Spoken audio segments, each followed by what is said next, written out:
ang top 10 burst ni Moth sa Matira Mayaman Tournament. Yan ang nakapaloob sa content natin ngayon. Pero bago yun, iniimbitahan kita na i-like ang video na to bilang suporta at mag-follow at subscribe sa ating Facebook page at YouTube channel.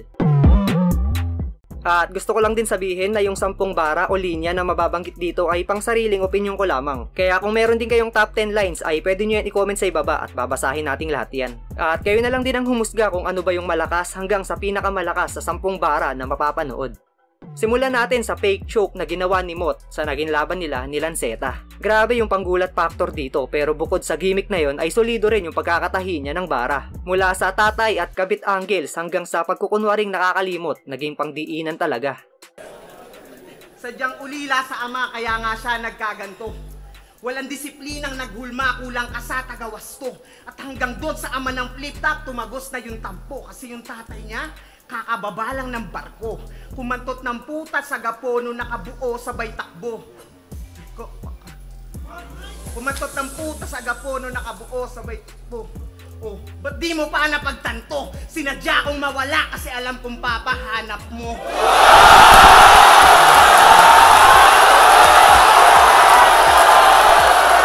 Yung akala nyong nagpapakamagulang ng gugulang na pala.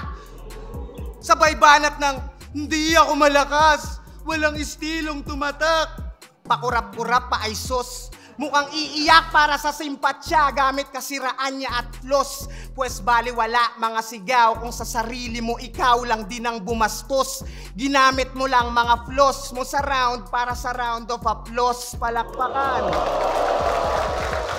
Napakaraming nag-aabang na magkatapat si Moth at Six Threat sa entablado. At nangyari na nga ito pero sa liga ng pangil sa pangil at hindi sa flip top. Naisipan nito gawing anggulo ni Moth at binanat niya sa naging laban nila. Naging epektibo yung bara na to dahil sobrang hinog na yung rivalry nila. Kaya kahit magkaharap na sila sa finals ng pangil sa pangil ay marami pa rin ang gusto na makita silang magsalpukan sa flip top.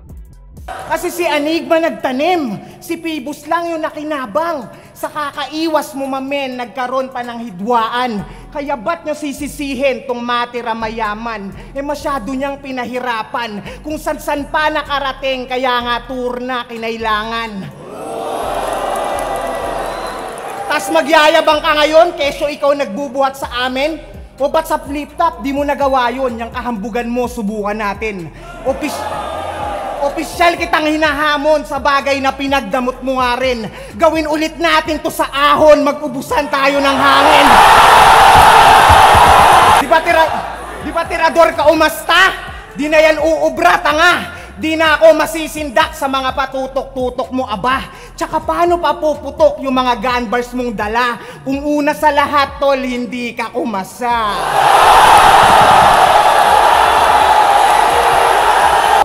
Kaya wala akong bilib sa mga tropeyo mo o belt, yan ay hindi makatarungan. Pag yung kalaban alam niyang pwedeng humigit, didikit yan kalaunan. Mag-iisip siya ng ideyang basta di siya yung gipit sa sang-ayunan. Ikaw lang yung kilala kong walang leeg na takot magkatinik sa lalamunan. Ito isa rin sa pinakamalakas na bara ni Moth, ang NBA Celebration reference. May mga gumagamit na ng basketball reference tulad na lang ng mga pangalan ng teams o di kaya naman ay mga pangalan ng players. Pero kakaiba itong naisip ni Moth, sobrang unique ng pagkakagawa. Kasi kinurunahan yung sarili, hibang natot na bubuang. Dapat sa'yo nananahimik o itulog mo na lang.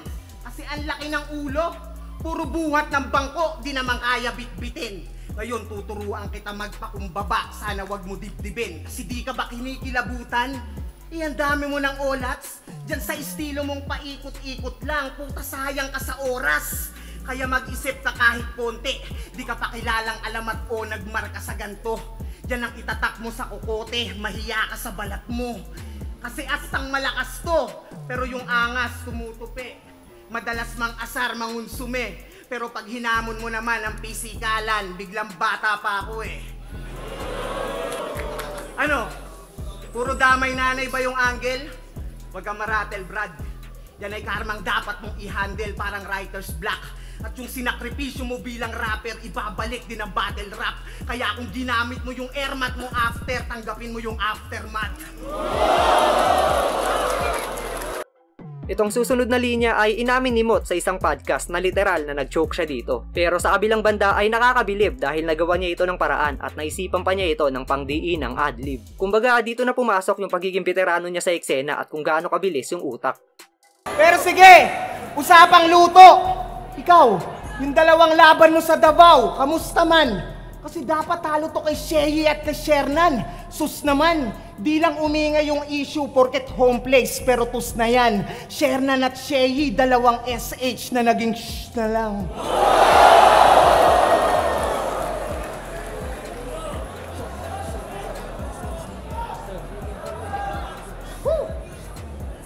O, di ba walang ingay?